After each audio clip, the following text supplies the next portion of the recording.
Shalom, selamat malam bagi kita semuanya yang sangat dikasihi oleh Tuhan Yesus. Sebagaimana kita adalah anak-anaknya yang telah ditebus ya, dengan darahnya yang sangat mahal ya. Puji Tuhan, pada malam hari yang indah ini kita dapat kembali lagi bertemu di dalam Tuhan, walaupun kita dapat bertemu di dalam apa yang telah Tuhan buat, yaitu melalui kecanggihan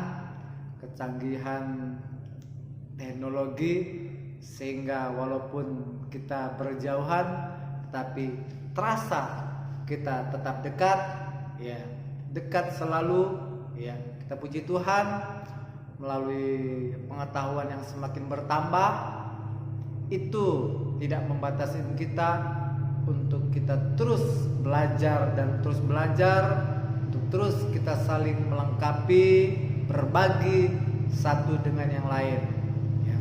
Sebelum malam hari yang indah ini, kita kembali lagi mendengarkan kebenaran firman Tuhan, sama-sama belajar kebenaran firman Tuhan. Mari kita sama-sama bersatu hati untuk sama-sama merendahkan diri untuk berdoa. Terima kasih ya Tuhan Yesus. Terima kasih buat kemampuan, kekuatan, penjagaan, pembelaan-Mu di sepanjang hari yang telah kami lalui. Kami benar-benar merasa terus diberkati dan terus dijaga dan lindungi. Kami bersyukur bukan karena kemampuan kami, bukan karena kekuatan kami, tapi semuanya oleh karena pemberian-Mu yang benar-benar menakjubkan di dalam kehidupan kami.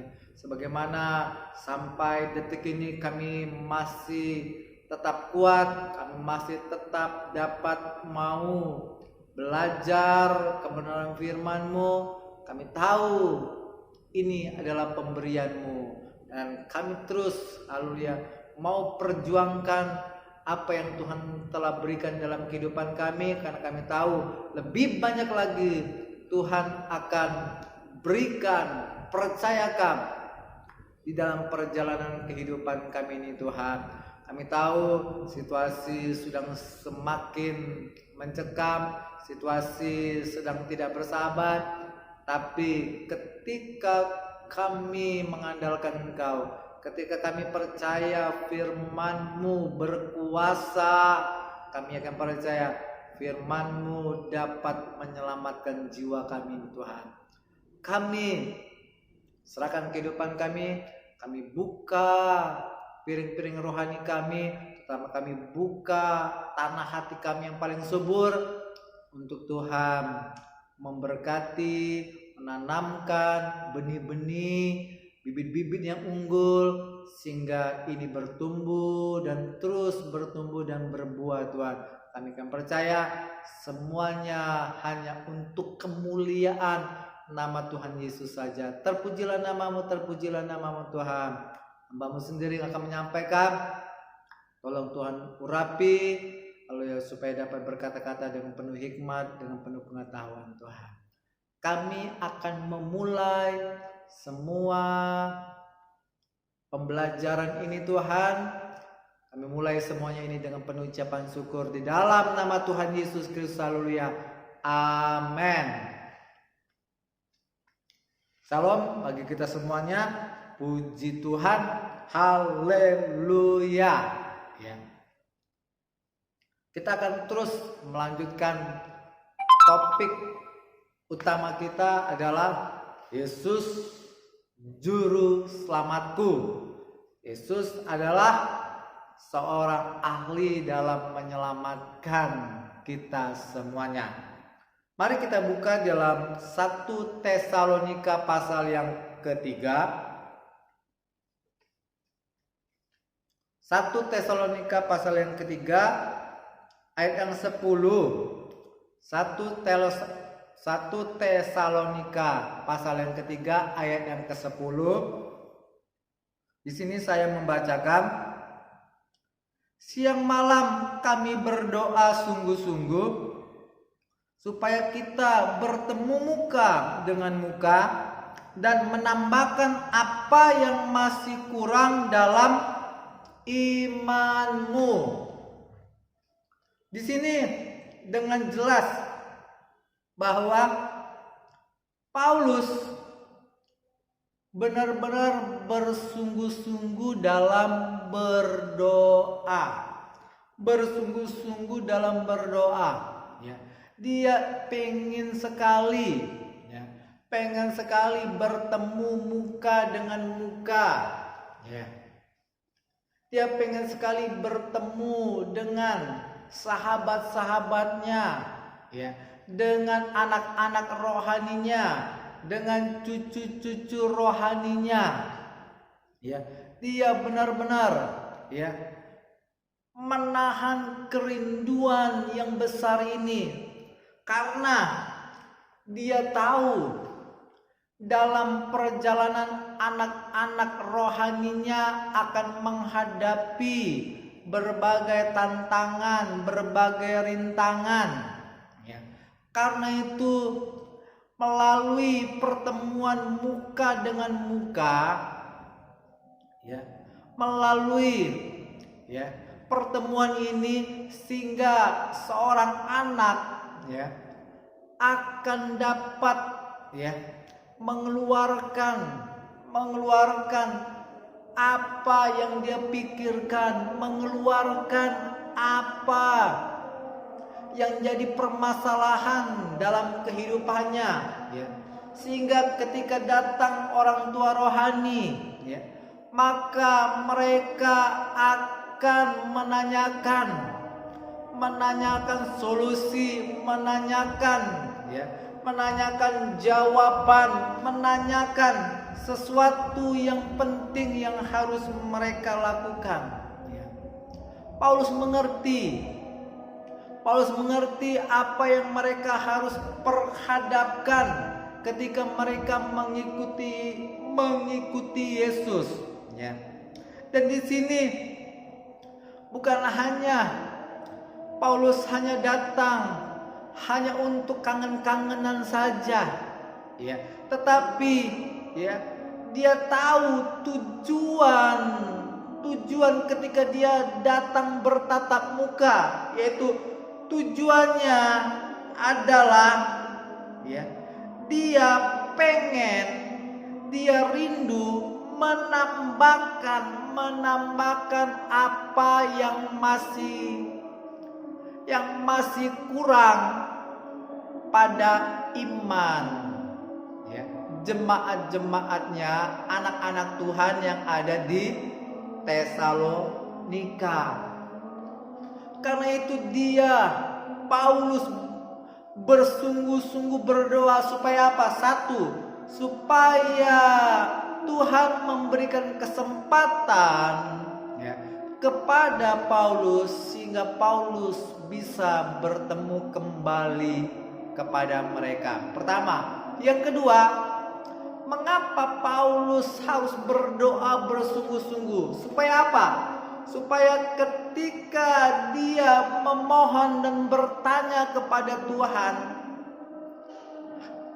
iman apa yang masih kurang pada anak-anak Tuhan Yesus yang ada di Tesalonika. Dan ketika Paulus berdoa bersungguh-sungguh bertanya, maka Tuhan akan menjawabnya, menjawab apa yang masih kurang pada iman. Karena kita tahu iman kita bukan hanya sekedar kita mempercayai bahwa Yesus adalah juru selamat kita. Yesus adalah Tuhan. Karena apa? Karena iblis pun percaya bahwa Yesus adalah Tuhan, bahwa Yesus adalah anak Allah.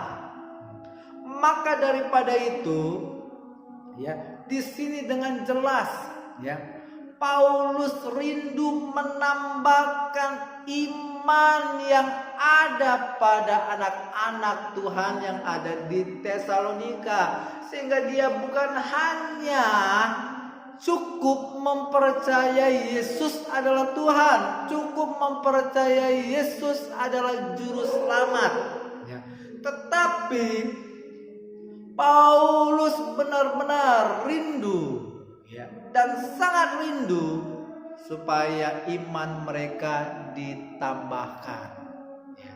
Karena kita tahu dalam perjalanan kehidupan manusia banyak kekurangan dan kelemahan pada kehidupan kita, terutama pada kehidupan kerohanian itu. Kalau kita tidak bersungguh-sungguh menambahkannya, maka itu akan menjadi musuh dalam kehidupan kita, ya. Maka ketika iblis menyerang kita, maka iman kita dapat digoyahkan. Iman kita dapat digoncangkan, sehingga kita dapat menjadi takut dan menjadi ragu, ya, akan kasih Tuhan. Karena itu penting dalam perjalanan kehidupan kita untuk kita bersungguh-sungguh dalam berdoa, bersungguh-sungguh dalam bertanya kepada Tuhan, ya, iman seperti apa yang masih kurang ada pada kita, ya. Dan ketika kita sungguh-sungguh belajar kebenaran firman Tuhan, maka kita akan mengerti. Ketika kita merenungkan, ketika kita mulai mendalami, ya, melihat diri kita sendiri, melihat apa yang kita perbuat, kita katakan, kita lakukan, maka Tuhan akan memberikan terangnya kepada kita, sehingga kita tahu kelemahan kita dan kita tahu apa yang harus ditambahkan di dalam kehidupan kita, ya. Dan beberapa waktu yang lalu, ya, beberapa hari yang lalu, ya, saya sudah menjelaskan, ya, yaitu ada beberapa contoh atau ada beberapa jenis, ya, jenis iman, ya, jenis iman yang ada pada seseorang yang percaya bahwa Yesus adalah Tuhan, ya, bahwa Yesus adalah Sang Juru Selamat, ya. Ada beberapa jenis, dan, ya, yang kita sudah bahas, ya, bukan hanya sekedar kita percaya Yesus adalah Tuhan, tetapi, ya, berapa hari yang lalu sudah saya jelaskan, yaitu, ya, jenis iman yang lain adalah iman yang bertindak untuk apa? Bertindak untuk melawan, ya. Melawan apa? Melawan setiap siasat pekerjaan iblis, melawan dan menghardiknya, melawan dan mengusirnya, ya. Sama seperti Yesus mengusir iblis ketika dia sedang berpuasa 40 hari 40 malam. Sama seperti Yesus mengusir iblis, ya, ketika Petrus dirasuki oleh ide-idenya iblis, ya. Itulah beberapa hari yang lalu, ya. Iman memacu kita, ya, untuk kita menerapkan kebenaran firman Tuhan, ya. Ketika kita mempelajarinya, kita menerapkan, mempraktekannya, melakukan kebenaran firman Tuhan, maka ketika kita melawan, ya, lawan iblis, maka dia akan lari daripada kita. Ya. Tunduklah kepada iblis dan lawanlah iblis, maka ia akan lari daripada kita yang percaya, yang melakukan kebenaran firman Tuhan. Dan yang selanjutnya yang saya akan bahas di sini adalah iman untuk bertahan. Ya. Iman untuk bertahan bukan hanya sekedar iman itu untuk menyerang dan menyerang. Tetapi ada kalanya juga kita disuruh bertahan. Kita disuruh bertahan. Karena kita tahu perjuangan kita ini bukan melawan darah dan daging. Kalau untuk melawan setiap siasat pekerjaan iblis dan kuasanya, kita harus melawan dengan serangan. Tetapi kalau untuk kita melawan darah dan daging, kita tidak perlu memakai kekerasan. Kita dapat bertahan. Bertahan melawan setiap serangan, karena iblis juga dapat memakai manusia. Memakai manusia untuk apa? Untuk menganiaya orang-orang yang percaya. Nah, kalau kita pakai gaya menyerang, melawan orang lain dengan kekerasan, melawan orang lain dengan balik lagi dengan hal-hal perkara-perkara untuk menghardik, melawan dengan juga kekerasan, maka itu tidak tepat sasaran. Tidak tepat sasaran. Makanya untuk melawan tipu daya pekerjaan iblis yang memakai manusia untuk dapat menyerang kita, kita dapat bertahan. Kita dapat bertahan, Dan mari kita baca dalam Efesus pasal yang ke-6. Efesus pasal yang ke-6 ayat yang ke-16. Saya bacakan. Dalam segala keadaan pergunakanlah perisai iman. Sebab dengan perisai itu kamu dapat memadamkan semua panah api si jahat. Panah api dari si jahat.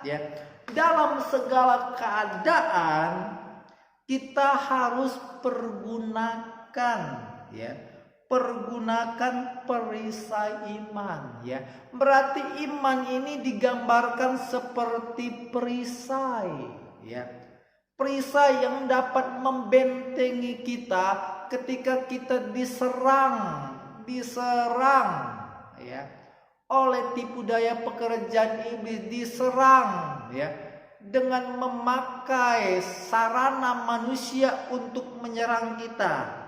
Maka senjata yang tepat bagi kita adalah iman, iman dalam bentuk perisai, supaya kita dapat bertahan, supaya kita dapat bertahan, supaya kita juga dapat memadamkan semua panah api, sehingga ketika panah api musuh menyerang kita, maka tidak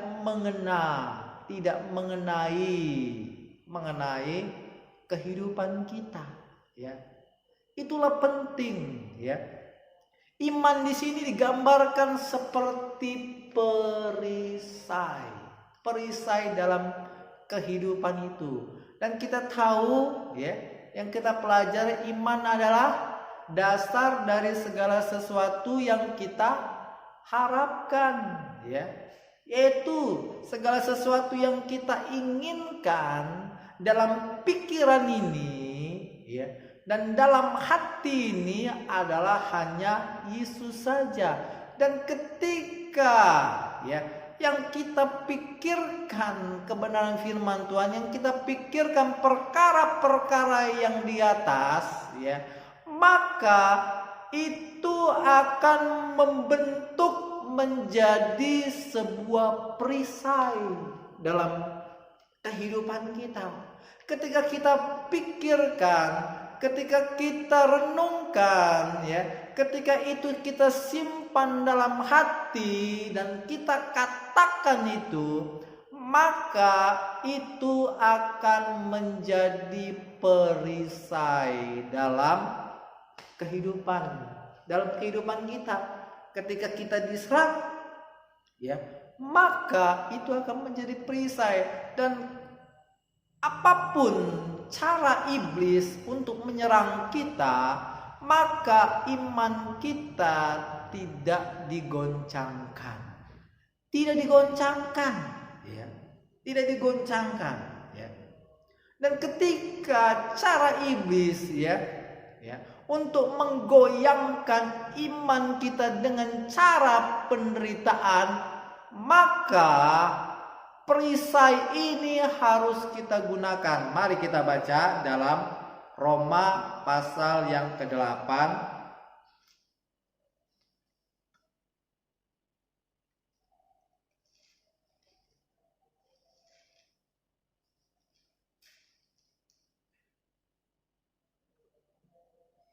Roma pasal 8 ayat 18 saya bacakan di sini.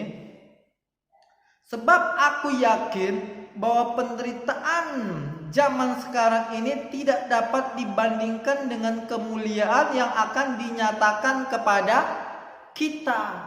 Ya, ketika kita ya mendengar kebenaran firman ini dan kita yakin ya bahwa kebenaran ini memberkati kehidupan kita ya, kita yakin firman Tuhan ini ya menjadi perisai dalam kehidupan kita. Dan ketika peristiwa hal yang buruk terjadi terutama di zaman sekarang ini, maka pergunakan perisai itu. Maka katakan terus setiap hari perkataan firman Tuhan ini. Apa? Aku yakin, saya yakin bahwa penderitaan zaman sekarang ini tidak dapat dibandingkan dengan kemuliaan yang akan dinyatakan kepada kita. Katakan itu. Katakan dengan keyakinan. Katakan bahwa kita benar-benar percaya. Katakan itu kepada iblis. Katakan kepada iblis ya, yang seringkali membuat kita takut, yang membuat kita ragu. Kita katakan ya bahwa saya yakin, bahwa kita yakin bahwa penderitaan ekonomi yang sedang dialami, penderitaan sakit penyakit melalui virus yang sedang terjadi tidak dapat dibandingkan dengan kemuliaan ya. Kemuliaan akan dinyatakan kepada kita, baik kemuliaan yang akan dinyatakan pada kita waktu kita masih hidup di dalam dunia ini. Kita akan melihat kemuliaan-kemuliaan apa yang akan dibukakan oleh Tuhan ya. Bukan hanya untuk di dunia ini, tetapi ada kemuliaan yang lebih indah, yaitu ketika kita meninggalkan dunia ini dan kita kembali kepada Bapa di sorga ya. Itulah tidak ada bandingannya. Makanya pergunakan perisai ini, katakan dengan keyakinan kita ya. Jangan sekedar hanya dihafal, bukan hanya sekedar hanya diingat,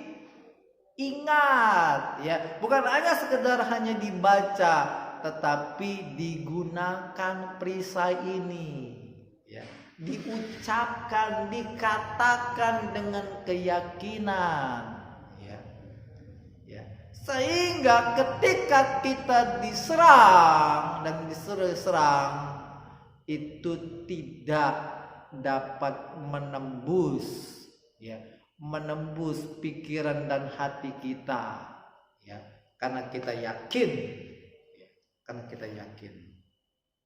Terus apalagi yang kita harus ucapkan, kita katakan? 1 Korintus pasal yang ke-10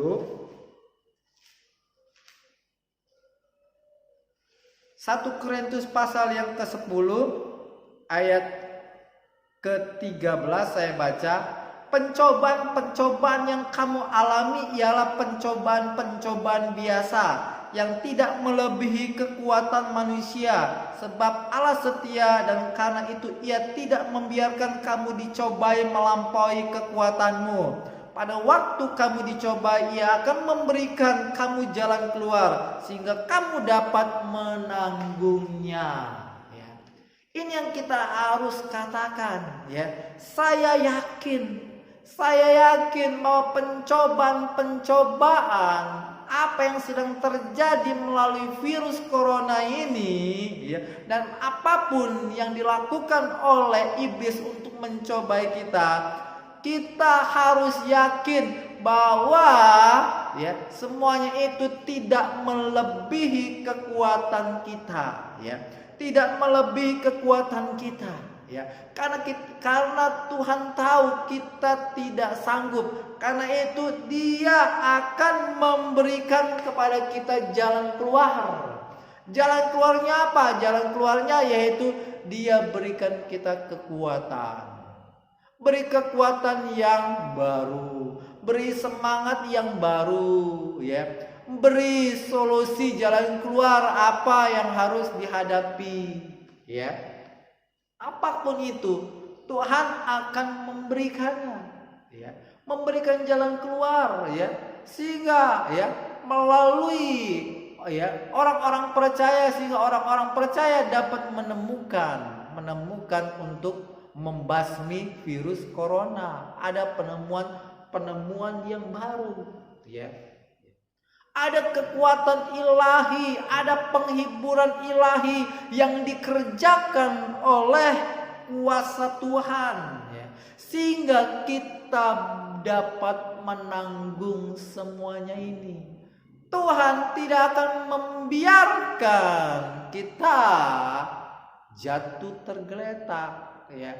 Tuhan tahu kemampuan kita, ya. Makanya kita harus katakan, saya yakin, ya, Tuhan pasti memberikan kekuatan kepada saya. Saya yakin ketika saya tetap setia, ketika saya tetap berdoa, ketika saya tetap beribadah, ketika saya tetap memuji Tuhan, di balik semua itu ada kuasa Allah yang akan membangkitkan kekuatan yang baru dalam kehidupan kita. Ya. Itu perisai ini harus dipergunakan, ya. Firman Tuhan ini harus dipergunakan sebagai perisai. Dikatakan itu terus menerus, ya. Dalam perjalanan, terutama sekarang yang masih, ya, perjalanan kehidupan dunia ini yang mulai goncang, ya. Karena itu pergunakan firman Tuhan, ya. Karena, ya, firman Tuhan ini berkuasa untuk menyelamatkan jiwa kita. Ketika kita katakan, maka pikiran kita boleh diselamatkan, hati kita diselamatkan. Jangan, ya, kita memikirkan hal-hal yang lain yang membuat kita lemah, tetapi bentengi diri kita dengan firman Tuhan. Bentengi diri kita, bentengi pikiran kita, bentengi yang namanya ya hati kita dengan firman Tuhan ya. Dengan cara memperkatakan, sama seperti Daud mengatakan kepada dirinya sendiri, mengingatkan kepada dirinya sendiri, pujilah Tuhan hai jiwaku, jangan lupakan segala kebaikannya. Dia yang menaruh hasrat untuk kita melakukan kebaikan ya. Luar biasa sekali ya. Dia membentengi. Daud adalah seseorang yang membentengi dirinya dengan perisai yang sudah diberikan oleh Tuhan ya. Firman Tuhan ini adalah sebagai perisai dalam perjalanan kehidupan ini ya. Seterusnya kita baca dalam Roma, balik lagi Roma pasal yang ke-8 ayat yang ke-28.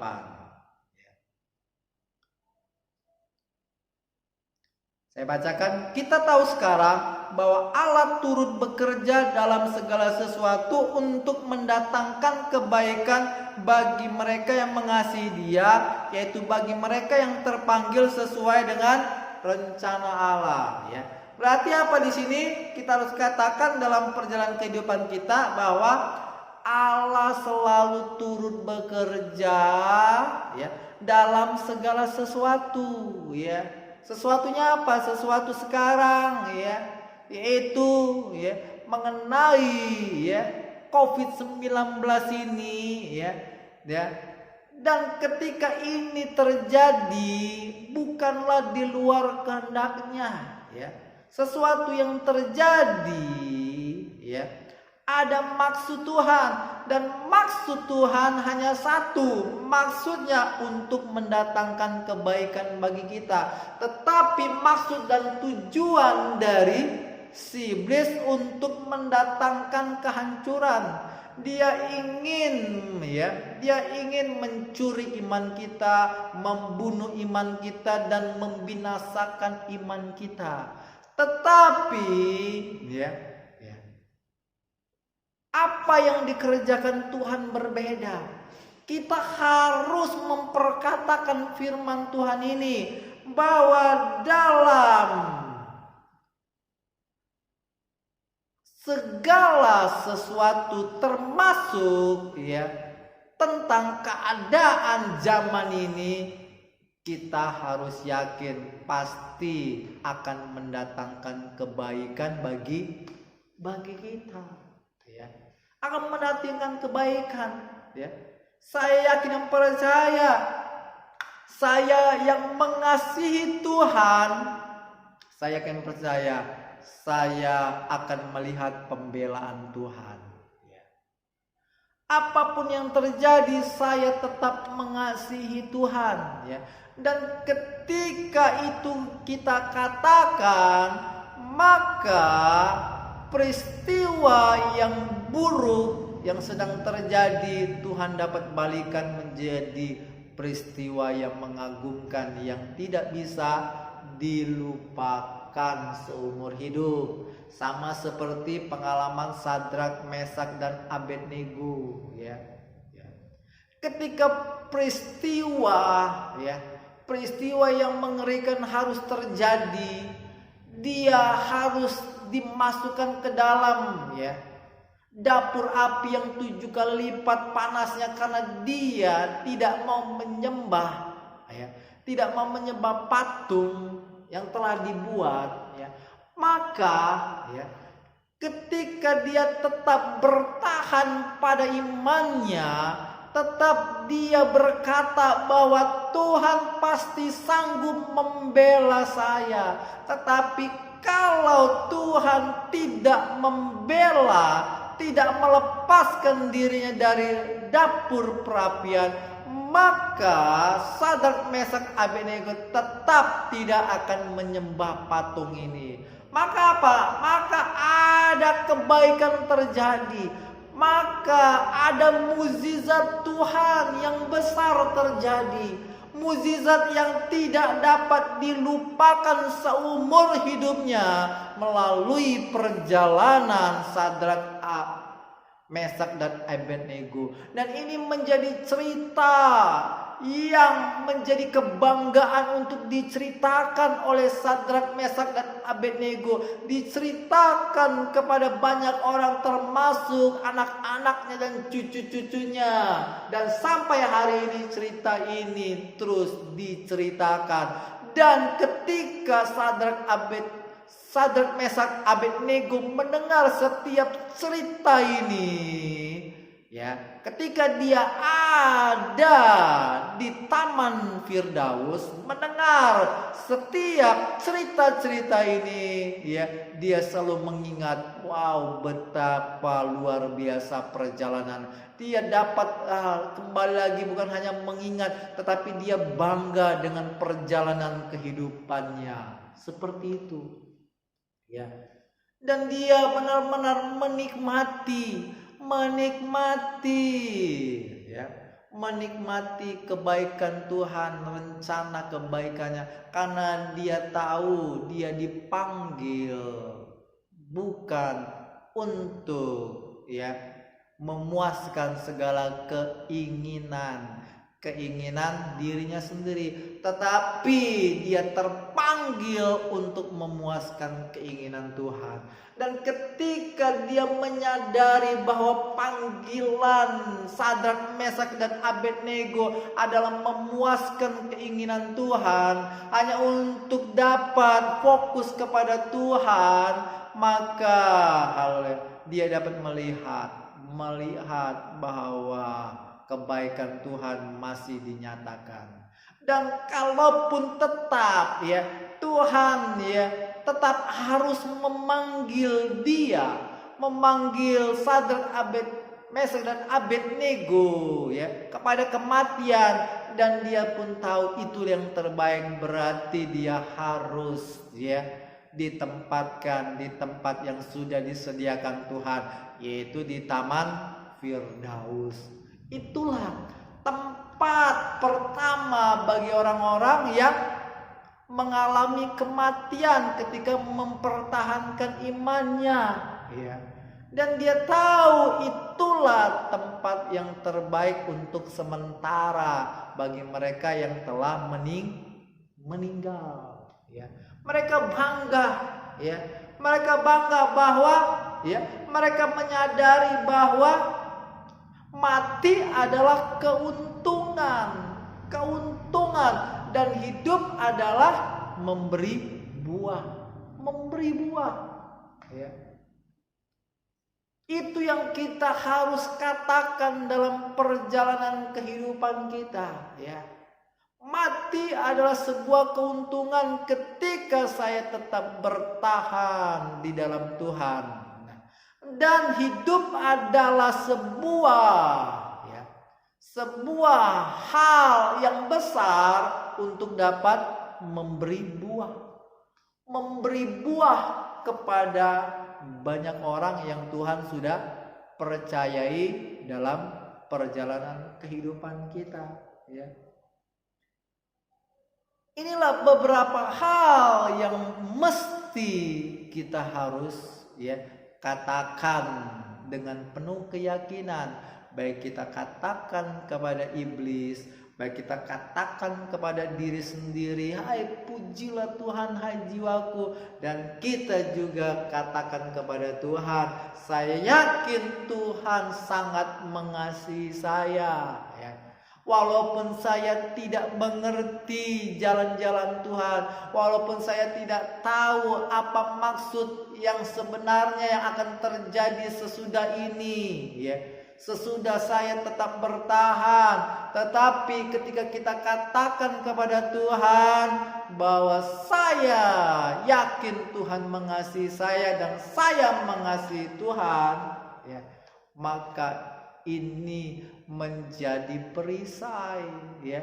Perisai sehingga iblis tidak dapat melukai kita, sehingga iblis tidak dapat membuat kita ragu, membuat kita bimbang ketika kita terus memikirkan dan memperkatakannya, mempergunakan perisai ini. Ketika terus diserang, kita tetap bertahan. Kita tetap bertahan, ya.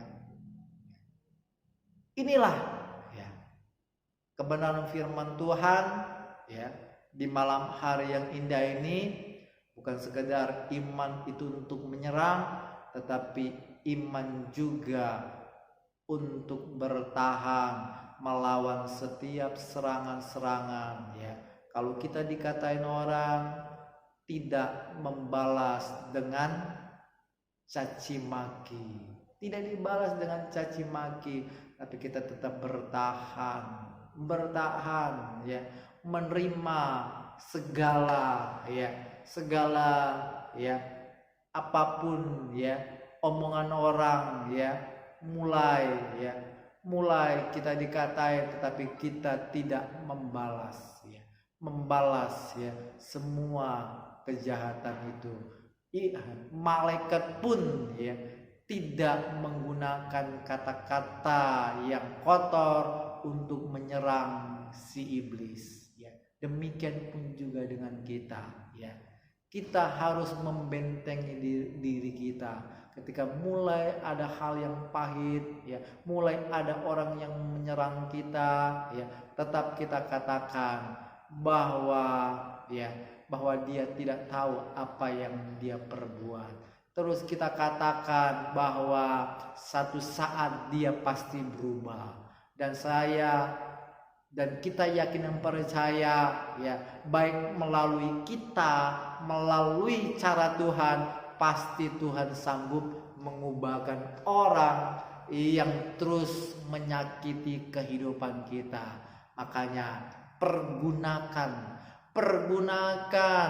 yang namanya firman Tuhan, karena kita tahu firman Tuhan itu berkuasa menyelamatkan jiwa kita. Dan ketika kita katakan dengan iman, maka firman Tuhan itu berkuasa, ya, membentengi kita, membentengi pikiran-pikiran kita dari pikiran-pikiran yang negatif. Wah, kita diserang, tapi kita gunakan firman Tuhan, ya, sebagai, ya, benteng itu. Kita katakan, ya, maka, ya, pikiran yang buruk, ya, tidak masuk dalam pikiran kita, ya. Hati yang mulai ragu tidak akan masuk, ya. Tetapi ketika kita percaya firman Tuhan berkuasa menyelamatkan kita, maka itu akan terjadi dalam perjalanan kehidupan kita, ya. Puji Tuhan, ya. Puji Tuhan buat apa yang sudah kita pelajari, ya, pada malam ini. Dan biarlah, ya, di hari-hari yang selanjutnya kita akan bertemu kembali lagi untuk mengupas, ya, iman apa yang masih kurang dalam kehidupan kita. Dan kita bersama-sama bersungguh-sungguh untuk menambahkan baik lewat belajar, baik lewat berdoa, ya, baik lewat beribadah, baik lewat memuji. Dan ketika kita lakukan semuanya itu, maka iman kita akan bertambah untuk, ya, menghadapi segala macam serangan-serangan yang diperhadapkan kepada kita. Mari kita sama-sama tutup dalam doa, ya, untuk menyelesaikan, ya, renungan malam ini. Terima kasih, ya Tuhan Yesus. Terima kasih, kami bersyukur pada kesempatan malam ini kami sudah belajar, mendengarkan, merenungkan kebenaran firman-Mu. Oleh biarlah apa yang sudah kami dengar, kami dapat mempraktekannya. Biarlah semua perkataan-perkataan firman Tuhan, lalu yang telah kami baca, dengar, renungkan, biarlah haleluya ini menjadi perisai dalam kehidupan kami, dan kami pergunakan perisai itu. Kami katakan dengan keyakinan kami katakan dengan keyakinan kepada diri sendiri, kami katakan dengan keyakinan kepada iblis, dan kami katakan keyakinan itu kami kepada Tuhan, dan kami yakin dan percaya ketika itu kami lakukan setiap hari, maka firman Tuhan pasti menyelamatkan, karena kami tahu firman Tuhan berkuasa dalam kehidupan kami. Tuhan, terpujilah namamu, berkati terus umat-umatmu, Bapak Ibu, pemuda remaja, anak-anak, lalu yang ada di rumah mereka. Tuhan berkati mereka semua, sanggupkan mereka di dalam nama Tuhan Yesus Kristus. Dalam nama Tuhan Yesus, sanggupkan mereka untuk melakukan kebenaran firman Tuhan. Terpujilah namamu, dan pada malam ini kami mau beristirahat. Tolong berkati kami pada saat kami beristirahat. Haleluya, biarlah kami semuanya dapat tidur dengan nyenyak, dan pada saat kami tidur kami akan haleluya dipersiapkan berkat, dan pada saat kami bangun Tuhan akan siapkan kami berkat yang selalu baru bagi kehidupan kami. Tuhan, kami bersyukur buat malam hari yang indah ini, dan kami paraskan doa ini dengan penuh ucapan syukur di dalam nama Tuhan Yesus Kristus. Haleluya, amin. Selamat malam, Tuhan Yesus memberkati kita semuanya.